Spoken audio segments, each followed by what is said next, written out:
Entonces hoy día, para comenzar, esto es solamente la introducción a la escatología y todo es un pincelazo porque esto es grande.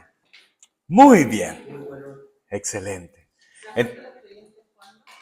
La muerte de los creyentes. Ese va a ser el título que vamos a ver, que encierra dentro de los últimos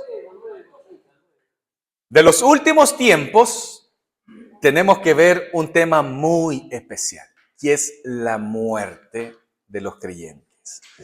Ya muchos tratan la escatología como una área de la teología que a toda costa, mientras puedas evitarlo, mejor. ¿Ya? Mientras puedas hacerle el quite, mucho mejor. Y por supuesto, algunos en su falta de conocimiento o tal vez en un montón de información, de ideas que es difícil, ¿cierto?, ordenar, hacen toda esta indiferencia a esta hermosa doctrina. Y algunos podrían incluso argumentar que la escatología, fíjense, no es tan esencial. No es tan esencial como lo es la cristología, como lo es la soteriología, ¿cierto? Conocer a Cristo, conocer la salvación. Y puede haber alguna razón ahí. Déjenme darle tal vez medio punto a este argumento. A la persona que piense así. Pero en lo personal, yo creo que la escatología es una de las doctrinas fundamentales para todo creyente. Es muy fundamental que nosotros entendamos y comprendamos lo que es la escatología. Es la manera en cómo nosotros vamos a entender el impacto que tendrá, ¿cierto?, el reino de Dios en este mundo. La manera en cómo vamos a vivir atravesando este mundo. ¿Qué es lo que está ocurriendo de acuerdo al plan de Dios en este mundo? Y todo tiene que ver con cómo el Señor va a culminar esta era.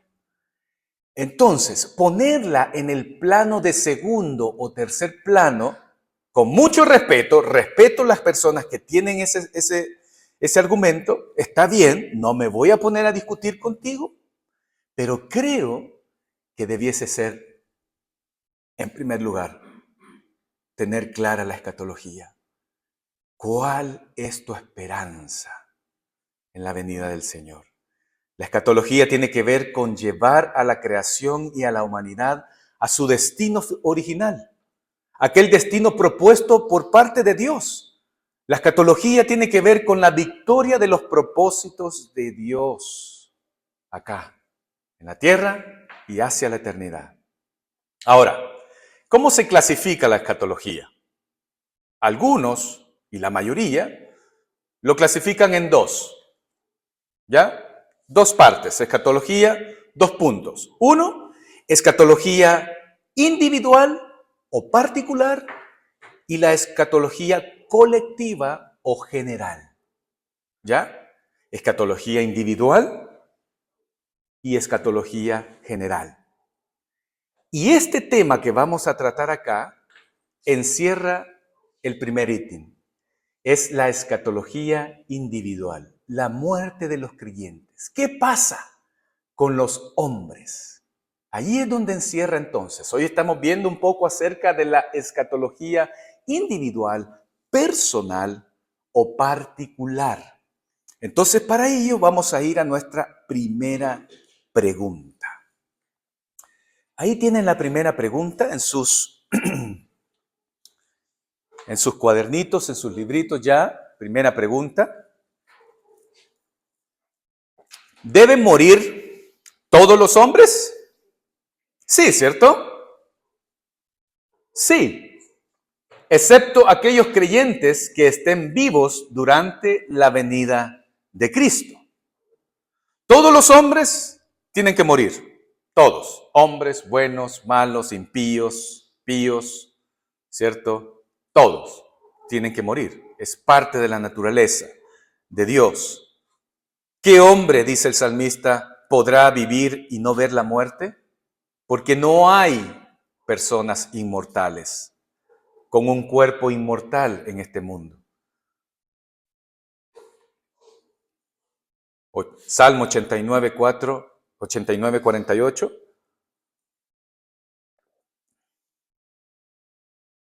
Y Pablo dice, entonces los que estemos vivos y permanezcamos, seremos arrebatados juntamente con ellos en las nubes al encuentro del Señor en el aire, y así estaremos con el Señor para siempre. Es decir, todos por naturaleza vamos a morir, pero el día en que Cristo vuelva, si usted y yo estamos vivos y estamos en Cristo, no vamos a ver la muerte física, porque vamos a ser transformados inmediatamente. ¿Me entienden? Entonces, por eso es que todos, por naturaleza y por orden, tienen que morir.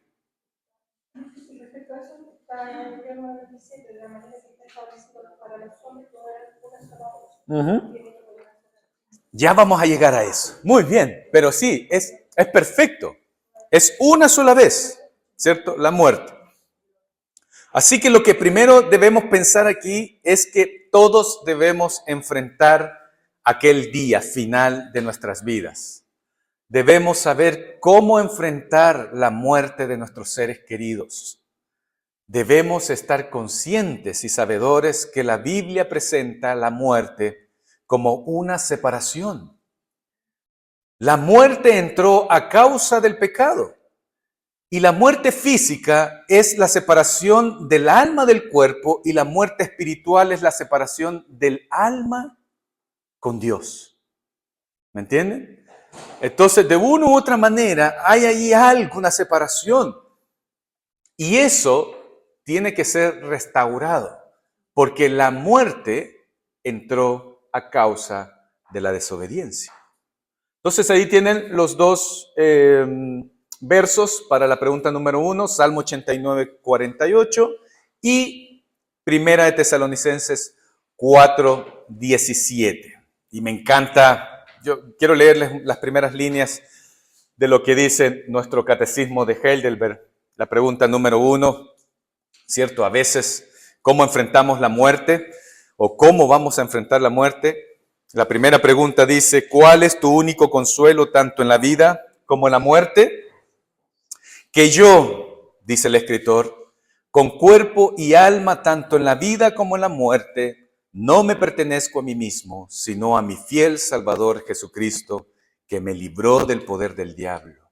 Fíjense que aquí vemos un consuelo al momento de enfrentar esta vida y aún el momento en el que enfrentamos el último hálito de vida en este mundo. ¿Cuál es nuestro consuelo? ¿Qué es lo que sostiene nuestra vida? Bueno, Él dice que yo con cuerpo y alma, tanto en esta vida como en la muerte, no me pertenezco a mí mismo, sino que pertenezco a mi Salvador.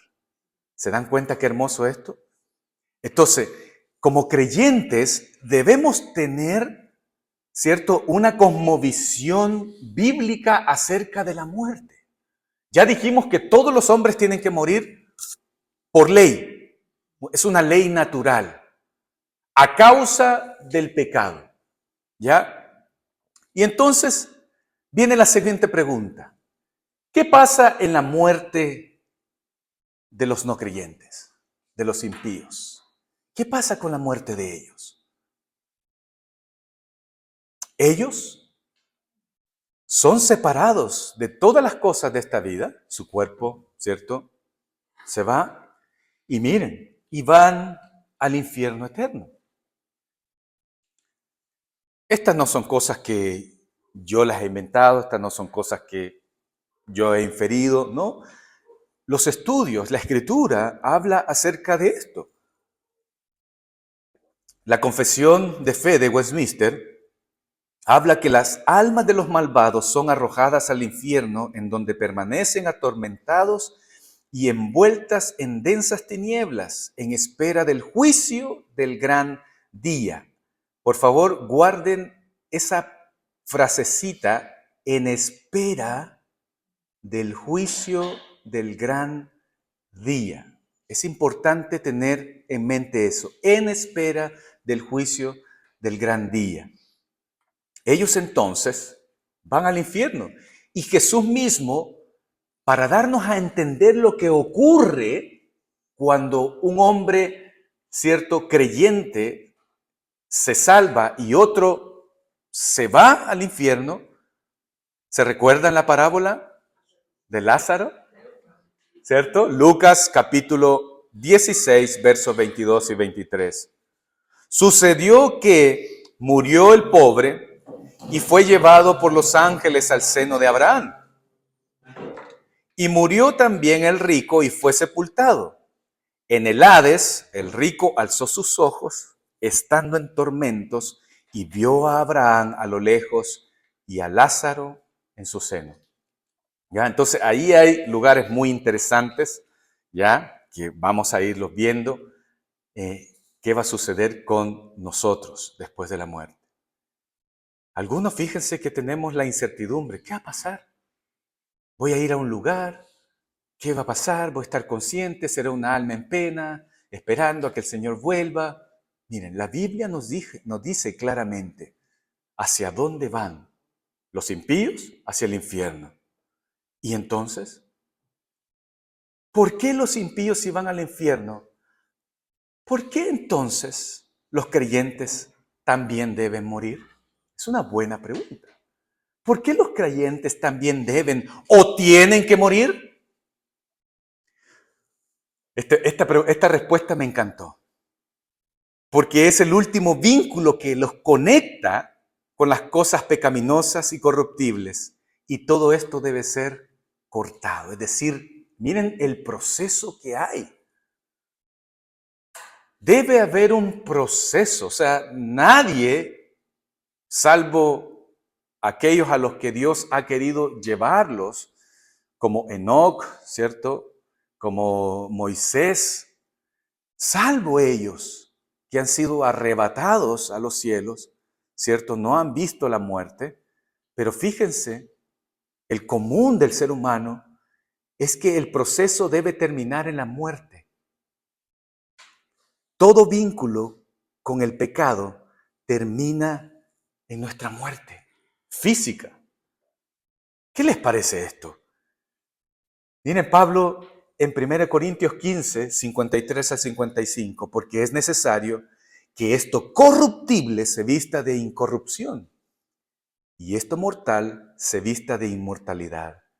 Pero cuando esto corruptible se haya vestido de incorrupción y esto mortal se haya vestido de inmortalidad, entonces se cumplirá la palabra que está escrita. Devorada ha sido la muerte en victoria.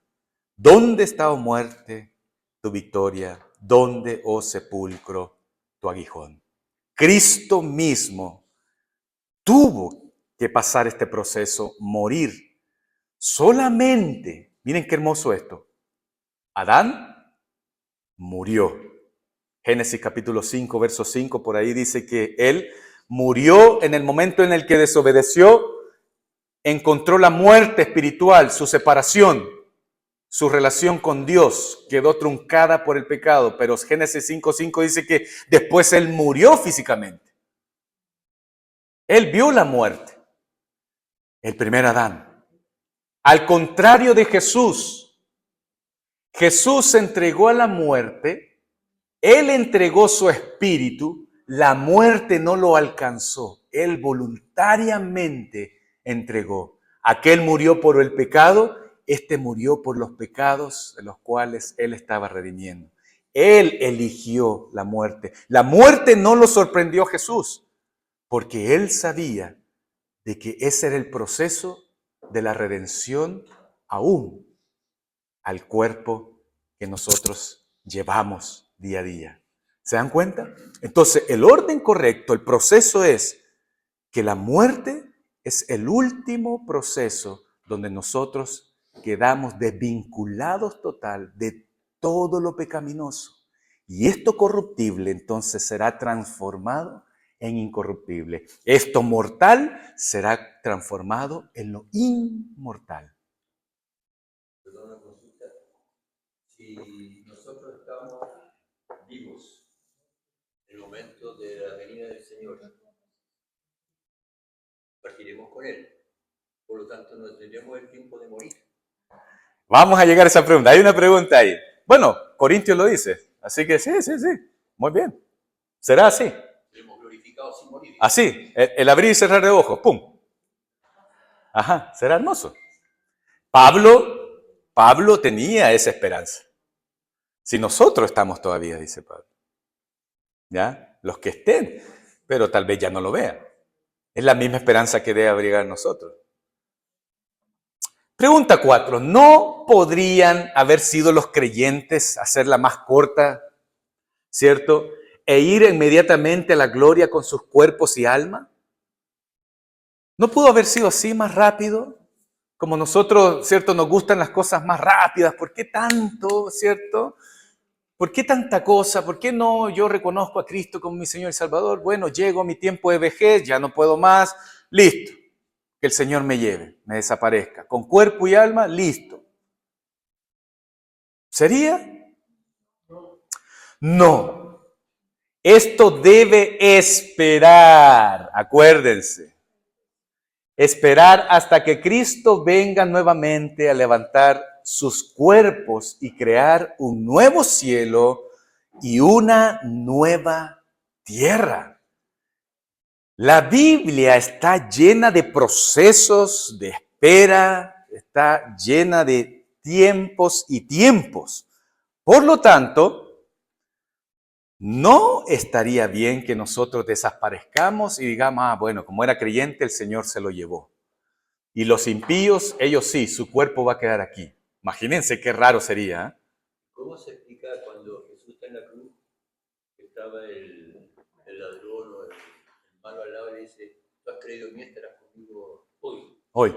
Claro, pero su alma, no su cuerpo. Su cuerpo no desapareció. ¿Ya? Su cuerpo se mantuvo ahí. Lo enterraron. Pero su alma sí fue al paraíso. ¿Me entienden? Entonces aquí la pregunta es desaparecer todo. ¿Cierto? El cuerpo de los creyentes. Los que se encuentren vivos en el último día, lo que decía mi querido René, no morirán, sino que serán transformados y todos los muertos serán resucitados con sus mismos cuerpos y no con otros, aunque con diferentes cualidades, y estos serán unidos otra vez a sus almas para siempre. ¿Ya? Esto es la Confesión de Westminster, se las recomiendo, capítulo 32, en adelante habla acerca de los últimos tiempos. Si quieren profundizar más sobre esto, queridos hermanos, les pido que busquen estas lecturas que se asemejan y que se alinean mucho a nuestra postura, ya a lo que nosotros creemos sobre la escatología en los últimos tiempos. Número 5, vamos. Bienvenido, familia Rochita. ¿Están ahí? Número 5, vamos a la número 5. ¿Todos bien? ¿Están atrasaditos algunos? ¿No? ¿Quedaron? ¿Le faltó la anterior? ¿No? ¿De qué son separados entonces los creyentes cuando ellos mueren? Estamos en nuestra vida, ya, creyentes. ¿De qué son separados? Ellos son separados de su nuevo hombre en Cristo. Su nuevo hombre en Cristo es separado de la morada terrestre de este tabernáculo y de su antiguo hombre de pecado. Ahí, ¿ya? Este nuevo hombre que es espiritual, que no lo sabemos, ¿cierto? Va a tomar forma, va a tomar vida. Entonces, este viejo hombre, la morada terrestre, este cuerpo, refiriéndose al cuerpo, este tabernáculo, refiriéndose al cuerpo, ¿cierto? Que es antiguo, ¿cierto? Habla acerca del hombre que está lleno de pecado, pero, ¿cierto? Va a ser separado esto.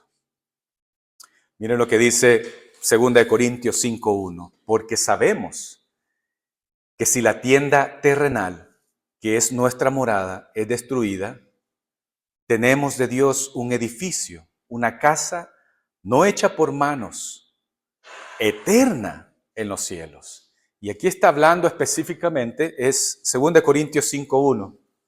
Sí. Segunda de Corintios 5:1.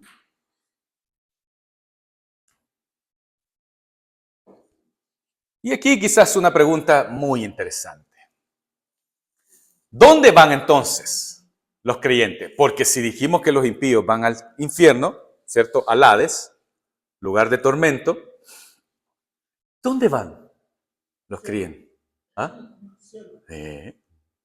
Al cielo, a la presencia de Dios. Y este ha sido un debate, ¿ah? ¿Dónde van? Ellos van inmediatamente, miren, y subrayen esto, a un estado consciente de gloria con Cristo en el cielo. Hay posturas, que no es la postura de esta congregación, que creen que mueren y las almas están como en una especie de morgue celestial, todos ahí metiditos en sus nichos, descansando, durmiendo, inconscientes, esperando, ¿cierto?, que se abran las puertas de los cielos. Esa postura es una postura que alguien cree, que otros creen, pero nosotros, ya como iglesia, creemos que el creyente mismo, su alma, va directamente a un estado consciente de gloria con Cristo en el cielo. Y a ese cielo, llámele usted paraíso, un lugar de la presencia de Dios. Lo que sí me gustaría tal vez, no sé qué piensan ustedes, qué es lo que sucede tanto en el Hades como en el cielo. Está siendo un lugar ya de tormento en el infierno. Un lugar donde ya están pagando, ¿cierto? No en totalidad, pero sí ya experimentan esto. Y en el cielo mismo están también los creyentes disfrutando de la presencia de Dios, pero no en su totalidad. Entonces, yo quizás creo que le he comunicado esto varias veces. ¿Cómo se imagina mi mente? Mi pequeña mente limitada, que es el cielo. Algunos hemos tenido la oportunidad de ir tal vez a un teatro y va a ser una obra de arte tremenda. Entonces tú llegas a la boletería, tienes tu boleto y estás, ¿cierto?, esperando en un lugar grande, ¿cierto? Y dice la persona encargada, es tiempo de entrar a la antesala porque el teatro va a comenzar. Y todo el mundo entra a esta antesala y tú ves el lugar hermoso, unas alfombras fenomenales, unas velas, unos candelabros, unas luces, unas paredes enormes, unos pilares. Es un teatro hermoso, pero las puertas están cerradas aún. Y tú estás disfrutando del cóctel, de la bienvenida. Te están, pero tratando como un rey. Y tu curiosidad es, ¿a qué hora van a abrir esas puertas? Porque yo ya quiero entrar a ver qué está sucediendo allá. Porque escuchas la música, escuchas la orquesta, escuchas las voces y dices, ese es mi actor preferido, ahí está, escucha su música, escucha, está cantando, quiero puro verlo. Y la persona te dice, todavía no, las puertas no, pueden estar aquí. Y eso es lo que sucede. Es una pincelada muy burda, como yo pienso que será, que están allí en el paraíso, disfrutando sí, conscientes sí, disfrutando todo, pero no a plenitud. Solo falta el día en el que el Señor venga y esas puertas van a ser abiertas y el Señor saldrá en su caballo y estos los seguirán porque vendrán por aquellos que hemos quedado. Viene a la tierra y entonces las puertas se abrirán, tanto en los cielos como en los infiernos, para el juicio de Dios. ¿Se dan cuenta más o menos así? Pero entonces no estamos en la presencia. Estamos en la antesala de la presencia de Dios. en la totalidad todavía no disfrutamos de la gloria de Dios. Es que no estamos preparados. Nuestros cuerpos no están preparados para disfrutar en totalidad de la gloria de Dios. ¿Ah? Tú acabas de manifestar que esto es antes del juicio de Dios. Antes. Entonces, ¿cómo sin el juicio de Dios los no creyentes irán al Hades si no ha habido todavía el juicio de Dios? Porque están destinados a ello. En el conocimiento, en el pleno, el propósito de Dios, ya están destinados para muerte eterna. Pero igual nosotros también estamos destinados a estar eternamente con Dios, pero todavía no hemos tenido... Sí, pero el juicio va a ser, acuérdate que el juicio en el cielo, y aquí tenemos que tener tal vez un cuidado con respecto a esto, y esto es lo que produce mucha inseguridad a algunos. Es que tú dices, bueno, yo voy a ir al cielo, pero falta el juicio. Y si en el juicio salgo pillado, entonces me van a expulsar del... No, pues si estás en el cielo, ¿me entiendes? En el trono blanco, el abogado se va a levantar a favor tuyo, el intercesor se va a parar a favor tuyo y te va a decir bienvenido. ¿Me entiendes? Ajá. De lo que yo he aprendido es que el primer juicio ya lo pasamos. El recibir a Cristo o rechazarlo. Exactamente. Es el primer juicio. O sea, Entonces, después nosotros vamos a un tribunal de Cristo para saber dónde vamos a estar, pero también en qué momento tomamos un cuerpo glorioso y después viene un juicio final. sí, yo creo que ahí habría que ver, porque la Escritura dice que cuando Él venga, ¿cierto? Estos cuerpos van a ser transformados. Y yo no veo ni un previo ni antes a es la venida de Cristo y dice que vamos a ser juntamente arrebatados con Él. Los que estén muertos primero resucitarán en cuerpo glorioso y los que hayamos quedado vivos, ¿cierto? En un abrir y cerrar de ojos será. Entonces, ya con eso, tal vez más adelante vamos a ver todo este tema del juicio y del trono, pero la verdad es que tiende uno a equivocarse muchas veces respecto a esto. El primer juicio, justamente, Cristo lo lleva y a través de Él nosotros somos libres, a través de Él nosotros tenemos acceso a la eternidad. ¿Qué es lo que sucede con el hombre en la cruz? ¿Cierto? Era un hombre que estaba acusando a Jesús, era un hombre que, y de repente el Espíritu Santo abre los ojos y le dice, oye, este es justo, pues, nosotros deberíamos pagar, ¿me entienden? Y él ve a Jesús. ¿Y qué necesitaba él? Ahora, si ellos van inmediatamente a un estado consciente de gloria con Cristo en el cielo, ¿cuál sería entonces? Estamos bien, ¿cierto? ¿Estábamos en las 6? ¿No? ¿Sí? ¿Había algún versículo o algo? Aquí viene. En el 6. Este lo... Aquí viene la comprobación, sí. ¿Qué prueba de la Escritura hay para afirmar esto? ¿Qué cosa? Que aquellos que mueren van inmediatamente, ¿cierto?, al cielo. Y aquí está lo que ustedes conocen con Lucas, capítulo 24, ¿cierto? Verso 39.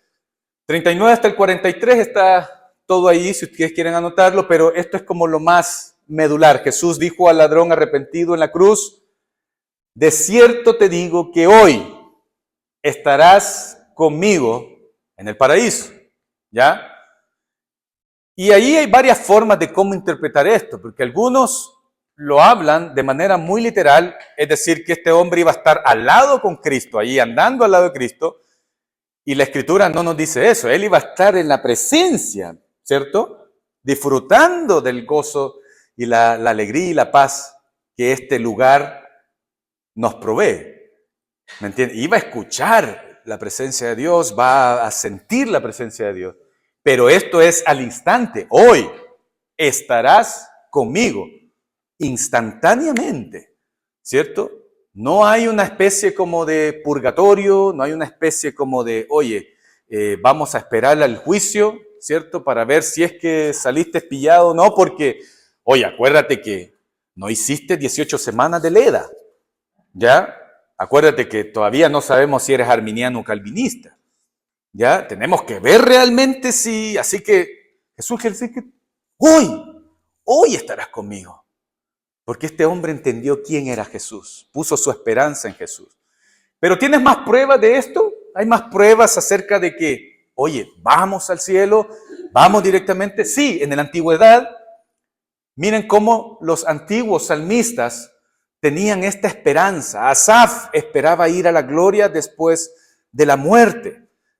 Dice Salmo 73, verso 24.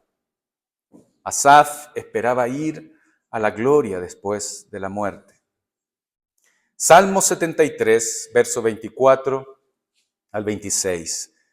Con tu consejo me guiarás y después me recibirás en gloria. ¿A quién tengo yo en los cielos sino a ti? Fuera de ti nada deseo en la tierra. Mi carne y mi corazón pueden desfallecer, pero Dios es la fortaleza de mi corazón y mi porción para siempre. Estos hombres tenían la esperanza en una gloria futura. Imagínense, ¿quién me recibirá después? Me recibirá tu gloria, me recibirá tu presencia. Nuevo Testamento, Pablo. Pablo sabía que él estaría con Cristo. ¿Cuál versículo se les viene a la mente? Versículo muy lindo, ¿eh? ¿Cuál sería muchísimo mejor? Pero por vosotros, Veamos. Pues para mí el vivir es Cristo y el morir es ganancia. Pero si el vivir en la carne, esto significa para mí una labor fructífera, entonces no sé cuál escoger. Porque de ambos lados me siento apremiado, teniendo el deseo de partir y estar con Cristo, pues eso es mucho mejor. ¿Cierto? Ese es el deseo de Pablo, la esperanza que Pablo tenía, ¿cierto? Filipenses 1, 21 y 23. Filipenses 1, 21 y 23. Ya. Vamos a ir mejorando. ¿Necesitamos una pantalla más grande o un...? Tiene que ver con el diseño, tamaño de letra y colores. Tenemos que... Bueno, es por ahora, sí. No, pero la firma tiene que ver con el contraste. No se usan colores claros sobre blanco. Eso es. Ya. Eso es un celeste. Y el tamaño letra. Ok. Vamos a... ¿Ah? Ya. Oye, vamos a cambiar ahí el color, ¿ya? Para la próxima. Perdónenme. Pero abajo dice Filipenses 1, 21, 23. Ya. Muchas gracias. Para todos los gustos y sabores vamos a tener la próxima semana. Oye, lo ideal es que podamos proyectar para allá, que va a ser un poco más grande la proyección, ¿ya? Pero por cuestión de calidad... Esto es excelente, absolutamente excelente. Porque tiene mejor resolución. Eso sí, que la de ella. Sí. Eso está escrito. No, ya lo entendí. No te preocupes. No nos desviemos del tema, queridos, por favor. Tomemos el retalín espiritual. Vengan. Queridos, voy a poner en negro las letritas, ya, así que no se preocupen. Ya. Y obviamente hoy día dejamos las mesas así porque el día de ayer terminamos ya muy tarde y la verdad que no teníamos fuerza para sacar las mesas. Pero también no era nuestro deseo incomodarles a ustedes, ¿ya? Pensamos que iba a ser más práctico, ¿ya? Pero en ningún momento pensamos que se incomodaran. Muy bien, queridos, la pregunta tal vez de este estudio del día de hoy sobre los últimos tiempos, hablando acerca de la muerte, ¿cierto?, de los creyentes. Esto es algo que tenemos que enfrentar. Y muchas veces cuando la muerte nos sorprende, como cristianos, nos cuesta canalizar esto. Entonces, a mí me gustaría que pudiésemos echarle un vistazo nuevamente a este estudio, ¿ya? Yo voy a enviarles un poco más acerca en PPTs sobre cómo estudiar el tema de la escatología individual o personal, cómo esto trae esperanza a nuestras vidas, cómo la muerte es necesaria y cómo preparamos a nuestros seres queridos que es necesario que muramos, pero que los que morimos en Cristo tenemos esperanza y consuelo. ¿Me entienden? Y esto tiene que también ser de anuncio del Evangelio para todos aquellos que no son creyentes. El Evangelio significa de que hay un lugar de tormento para todos aquellos que rechazan a Cristo como su Señor y Salvador. Y eso es una realidad. Y es parte de lo que el Evangelio habla. Entonces, tenemos que pensar en esto. Ahora, nosotros fácilmente podemos decir, ¿cierto? Bueno, para mí el morir es Cristo y el vivir es ganancia. Y eso es una tremenda frase inspiradora del Señor. Pero ¿qué pasa si tú tienes que morir hoy día? Dijiste el vivir y ganar, está al revés. Si ustedes tienen que morir hoy día, ¿dónde estaría nuestro consuelo? En Cristo. ¿Dónde estaría nuestra esperanza? ¿Se dan cuenta cómo la muerte es necesaria?